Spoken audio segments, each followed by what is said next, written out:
Welcome to Man Does Tech, where I solve the problems you didn't even know you had. You start by making sure both devices share the same network and are discoverable. This matters because mirroring and audio routing rely on low-latency connections. Once done, open the source device's screen mirroring menu and the target's audio output list so you can switch quickly. Make a quick hardware check now, confirm headphones or speakers are powered, and keep a 3.5 or HDMI cable nearby in case you need a wired fallback. Now focus on routing the sound.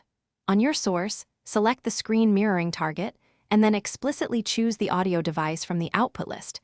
Many systems separate video and audio streams.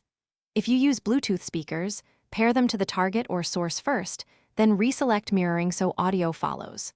For TV, make sure HDMI ARC or optical settings are enabled and set as the preferred audio output, because otherwise, sound may stay on the finish by playing a short clip and listening for lip sync and volume balance. Change the audio delay or latency setting if the option exists. If you hear no sound, switch to a wired connection, HDMI ARC/eARC or a 3.5 cable to isolate wireless issues. If problems persist, restart both devices, repair Bluetooth devices, and ensure app-level audio isn't muted. A final tip: check volume limiters and ensure the target's input channel matches the selected source.